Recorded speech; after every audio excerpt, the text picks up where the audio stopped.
Well, hello there, and welcome to episode 66 of the Rock Podcast. For those about to pod, we salute you. In this episode, we have rock news. There's a review of latest releases. We've got hidden gems, of course, and we've reached the letter S in the A to Z of rock. Be a tough one, Brian. Without further ado, here he is. My partner in crime, my podcaster in the north. Other nicknames are available. Here's Brian. Hello, Matthew. Good evening to you, sir. Hello, sir. Hello. How you doing?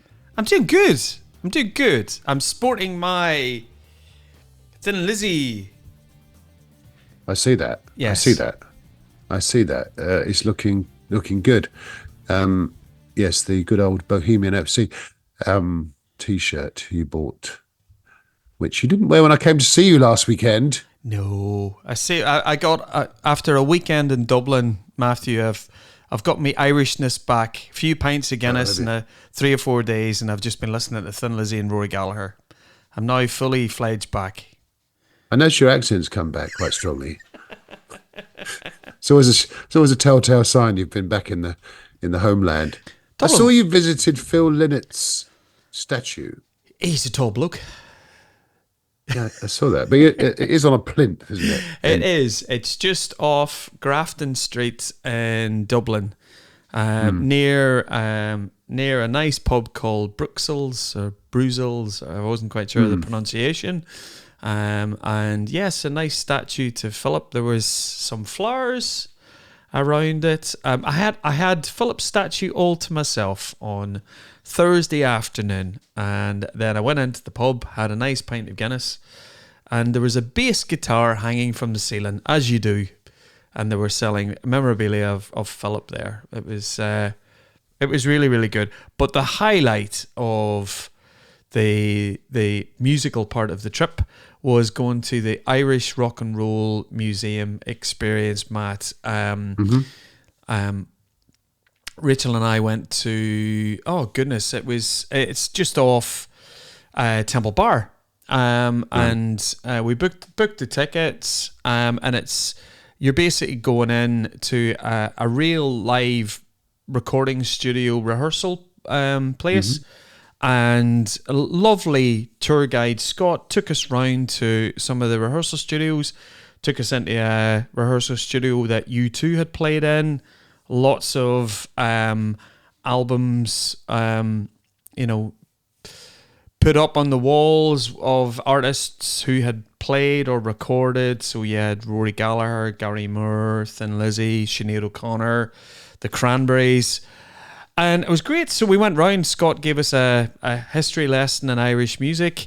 And then we went up to the end of the tour, and there was one room, Matt, which had 3 of Philip Lynnett's guitars, had lots of tour jackets from Thunder Lightning, a pair of his leather trousers, a few of his basses, and it had the Neve console, which recorded Thunder and Lightning.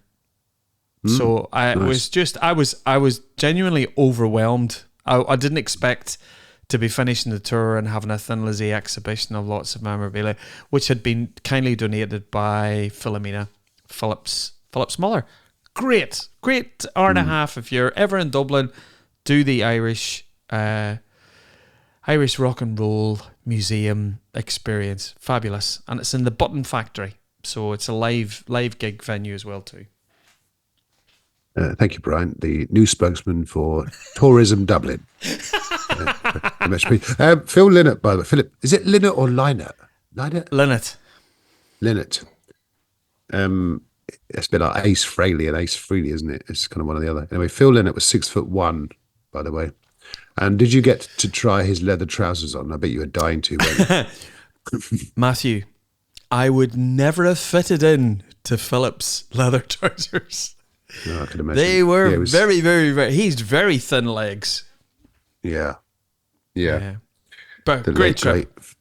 Yeah, sounds like it. Well, we had a great trip up in Edinburgh as well when I came up a couple of weeks ago. Do you remember that? I Remember do that? indeed. I do I indeed. sat in that very room and I gazed upon the Princess Diana picture, which you have sitting behind you, of course, which is lovely to see it in the flesh, as it were. Yeah, very nice. We went to saw These Wicked Rivers. They were great. They were brilliant. I'll tell you one thing that I noticed about Edinburgh audiences, or the Edinburgh audience that night. They made a lot of noise. Yeah. In London, sometimes where I go quite often to gigs, where I was last weekend, we'll come to that in a minute. It's not quite the same kind of riotous applause and cheering. It's a bit more sort of, polite applause. But in Edinburgh, everyone went crazy. Supported by Dan Byrne. Caught up with Dan beforehand. He's doing well. Got his EP out at the moment, which is good. Getting a bit of airplay here and there, which is good. He's a good guy, Dan. And he did a nice acoustic set. And we wish Dan well in his solo career. Absolutely. These Wicked Sounded Rivers, good. These Wicked Rivers, we reviewed their album Force of Nature, of course, a few episodes ago. Sounded great, didn't they? Did a lot of songs off that. You enjoy that gig, Brian? I have to say they were. You said the audience were loud. These Wicked Rivers were quite loud as well too. It's been a long time, Matt. Whenever a band's sound checking and the bass drum, whenever the drummer hits the bass drum and it just hits you right in the chest. It hit me in the chest. And it reverberated against the wall that I was leaning against. It was a boom. But they were really. I was quite surprised they all fitted onto the stage because Bannerman's is not the biggest. I've seen Simon McBride play there with a 3-piece band, and these Wicked Rivers are 5-piece, aren't they? And the keyboard player was sort of squashed back into the corner. But the guitarist and the vocalist, the guitarist was pulling loads of shapes, and they were genuinely really, really into it. And they've even in the short space of time that I've seen them, opening up Stone Dead to playing in Bannerman's, they've got a pretty dedicated following. Loads of people. There was lots of people there that were specifically there to see These Wicked Rivers. There loads of merch, loads of people wearing t-shirts. A band on the up. So if you get a chance to go and see These Wicked Rivers, go and see them. They are fab. Yeah, absolutely. And then last weekend I went to see the Scorpions, their UK tour, which is their only UK date was in London, which was fun. And opening for them was Extreme. I mean, what a double bill that was. It was fantastic. And Extreme were amazing. And I was saying to you before we came on air in our pre-production meeting. Pre-production in our little chat we had beforehand. I've seen a lot of the great guitarists over the years. I've seen Jimmy Page and Richie Blackmore and Schenker and Gary Moore and so on. Tony Iommi, Angus Young, and so on. But I have to say, Nuno Bettencourt of Extreme must be, I mean, he's up there. I would say he's one of the best, if not the best. I'm going to be quite controversial here, but if not the best guitarist I've ever seen live, because he is absolutely amazing. And they did the great sort of greatest hit set and a couple of solo bits and everything, which is all good. Scorpions were fantastic. Klaus Meine was a little bit kind of sedentary, or a little bit stiff, I should say. He's had some back issues and a back operation recently, so he was looked a bit frail actually, but he sang fantastically. And the rest of the band sounded great. The stage show I think was from their Vegas residency, so there was a lot of kind of references to Vegas, fruit machines and so on. So it brought back some memories to me of a couple of weeks ago, last month when I was in Vegas. That was good. Scorpions, absolutely brilliant. Check out their set list from that show, because they did a fantastic sort of greatest hit set. They changed the words to Wind of Change, which is good, because it used to be obviously focused on certain elements of Russia, but they've changed that in recent times for obvious reasons, which is good to see. But yeah, what a show, great gig, and great night. Gig of the year so far for me, by Wow. some But distance. do you know what? I'm not surprised with that, Matt, because I remember when we, the few times that when we went to Ramblin' Man Festival, and usually the headliners, we've had White Snake and ZZ Top and the Cult. So we've had, big name bands at Ramblin' Man. And I remember when Extreme headlined I think they did the Saturday night slot. And there was a few grumblings of, well, I don't really think Extreme are a headline act. And I thought they were just phenomenal. They play the hits. And and Nuno's he's a force of nature musically. He's just brilliant. Absolutely. Brilliant. Absolutely. Great stuff. So, Bri, that brings us to news time. What has caught your eye, Bri? They on the day of the release, this was nice to see. So Bon Jovi's latest album, which we'll review later on the show, was released on the 7th of June, and Bon Jovi were in Nashville, and they played at John's cafe, pub, restaurant, JBJ's. And they did an impromptu 5-song set. So with the documentary coming out, I know, and all the talk about his surgery and being dangerously close to being able to tour again, it's actually nice to finally hear John sing.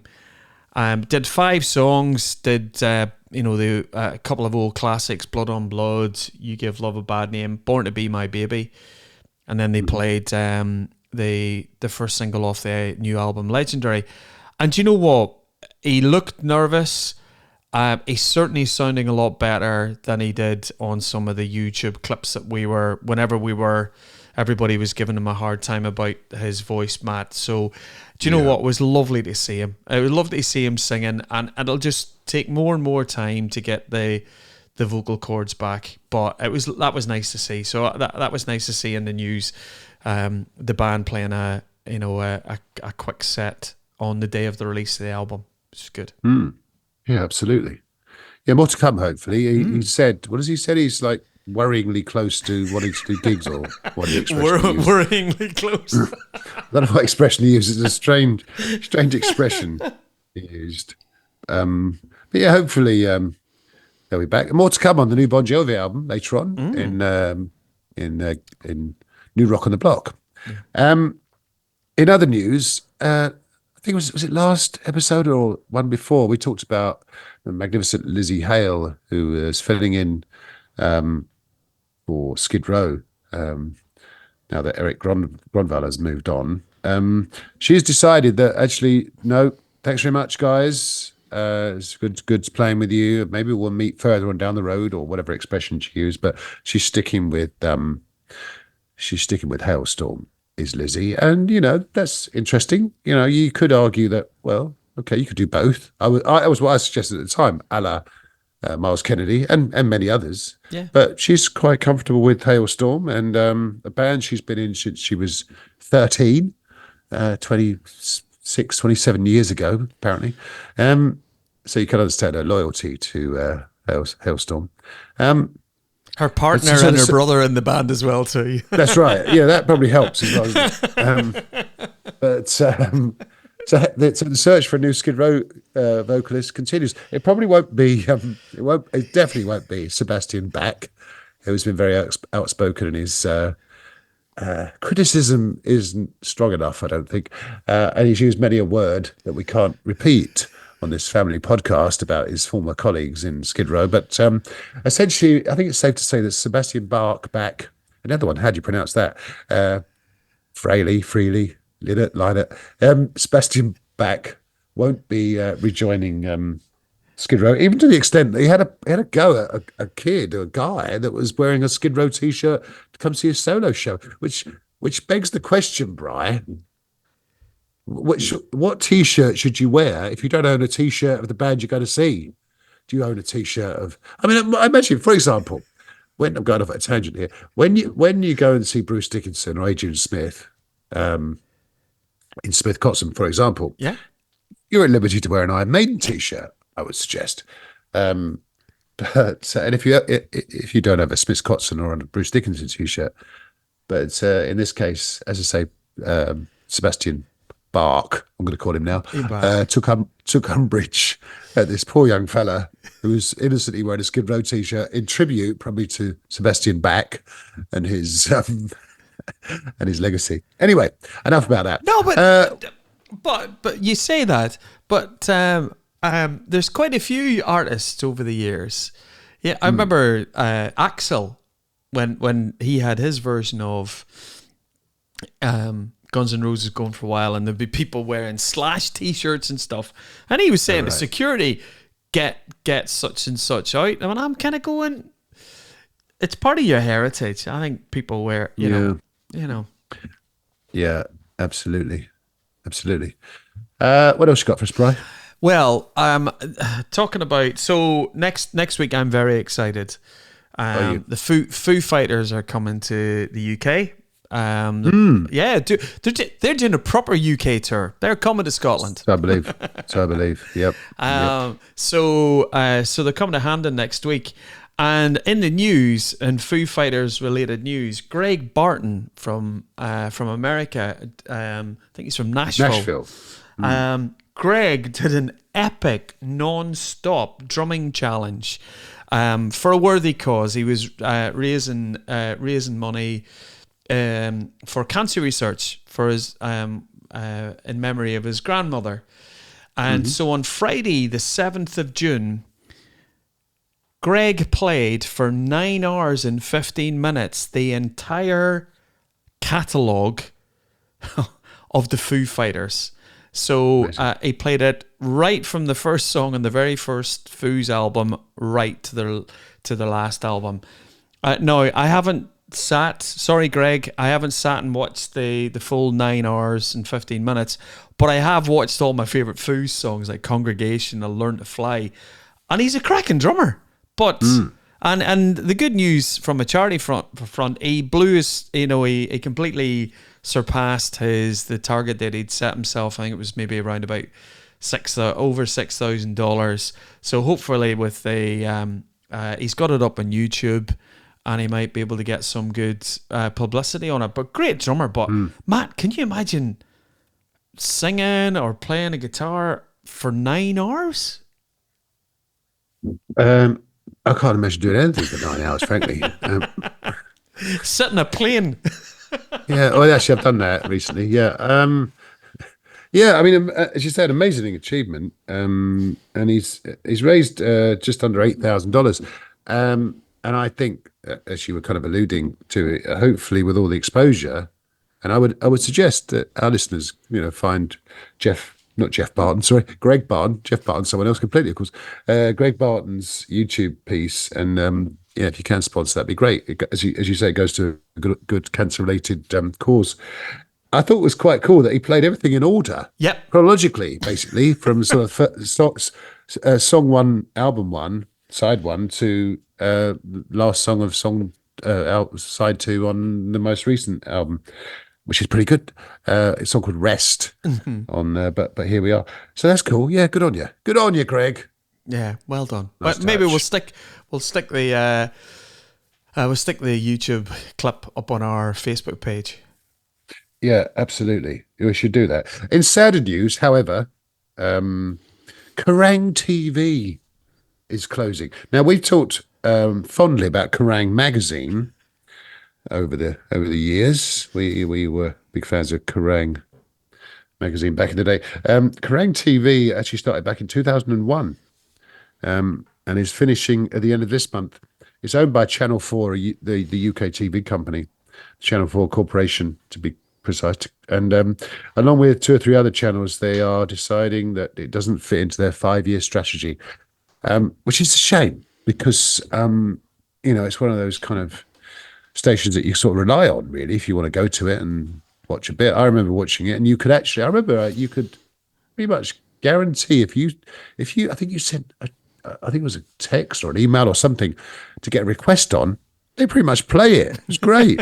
It's very interactive. But I guess in the current era, whereby you could do a similar thing with YouTube, any song you want to see or listen to, you can go to it and watch it. It's sort of made correct TV a little bit sort of redundant, as it were. But it's a shame. Another one of the kind of rock institutions, which will at the end of June sadly bite the dust. So R.I.P. Kerrang TV. Yeah, sad news. But we can watch all of our favourite videos on YouTube and other services. Indeed. Right. That was it. Yeah. That was it in the news. Short news this time because we've got a lot more to get through.